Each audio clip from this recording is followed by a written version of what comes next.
பொண்ணுங்களும் பொண்ணை பெத்தவங்களும் தயவு செஞ்சு இந்த ஒரு தப்பு மட்டும் பண்ணவே பண்ணிடாதீங்க. ஆகஸ்ட் 14ஆம் தேதி வெளியான பிராட்காஸ்ட்ல பாத்தீங்கன்னா ஒரு சுவாமி விவேகானந்தா டாக்டர் சொன்ன விஷயம் தாங்க இது.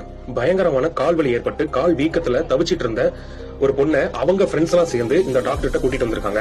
இந்த டாக்டர் அந்த பொண்ணு கிட்ட என்ன ஆச்சுமா, எதனால இப்படி பெயின் ஆச்சு, என்ன ஆச்சுன்னு கேட்கறப்போ அந்த பொண்ணு சொல்லியிருக்காங்க, ஒரு 3 நாட்களாவே இப்படிதான் இருக்குது. எதனாலன்னு டாக்டர் கேட்டப்போ, எங்க வீட்டுல ஒரு பூஜை நடந்துட்டு இருக்கு, அந்த பூஜை அப்போ மாதவிடாய் ஆகக்கூடாதுன்னு சொல்லி அந்த பூஜை முடியற வரைக்கும் எங்க வீட்டுல பாத்தீங்கன்னா அந்த மாதவிடாய தள்ளி போடுறதுக்காக 3 நாளா டேப்லெட் எடுத்துட்டு இருந்திருக்கேன். எங்க வீட்டுல சாப்பிட சொல்லி கட்டாயப்படுத்திருக்காங்க. இந்த டேப்லெட்னாலதான் எனக்கு இந்த பிரச்சனை வந்திருக்குமா அப்படின்னு டாக்டர் கேட்டிருக்காங்க. டாக்டரும் அதனால கூட இருக்குமான்னு சொல்லி ஸ்கேன் பண்ணி இருந்திருக்காரு. அப்பதான் ஒரு கொடூரமான விஷயத்தை டாக்டர் அந்த பொண்ணு கிட்ட சொல்றாரு. என்னன்னு பாத்தீங்கன்னா டிவிடி அப்படிங்கிற ஒரு சிம்டம்ஸ், அது ஒரு பிளட் கிளாட்னு சொல்லுவாங்க. அந்த கிளாட் வந்து கால்ல ஆரம்பிச்சிருக்கு, அது அப்படியே மெல்ல மெல்ல மேல போய் நுரையீரல பாதிச்சு மூச்சு திணறலை ஏற்படுத்தும். உடனே டாக்டர் பாத்தீங்கன்னா அந்த பொண்ணோட அப்பாவுக்கு கால் பண்ணி, உங்க பொண்ணுக்கு இந்த மாதிரி ஒரு டிவிடின்னு ஒரு சிம்டம்ஸ் வந்திருக்குது, இது ரொம்ப கொடூரமான விஷயம், சீக்கிரமா ஆரம்பத்திலேயே அட்மிட் பண்ண சரி பண்ணிடலாம் அப்படின்னு சொல்லி இருந்திருக்காங்க.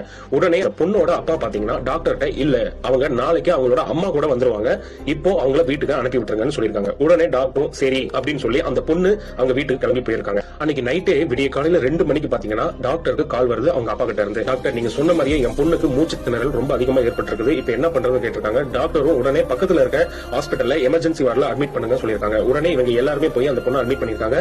ஆனா ஒன்னும் பண்ண முடியல, அந்த பொண்ணோட உயிர் போயிடுச்சு. இந்த காலத்துல கடவுள் நம்பிக்கையை விட மூட நம்பிக்கை தான் ரொம்ப அதிகமா இருக்குது. மாதவிடாய் அதாவது அந்த பொண்ணோட பீரியட்ஸை தடுக்கிறதுக்காக 3 நாள் போட்ட டேப்லெட்னால அந்த பொண்ணுக்கு இப்ப உயிரே போயிடுச்சு. அந்த பொண்ணு இப்ப இந்த உலகத்துல இல்ல. இயற்கையை தடுக்கணும்னு நினைக்க கூடாது. அப்படி தடுக்கணும்னு நினைச்சா நம்ம உயிரோட இருக்க மாட்டோம்.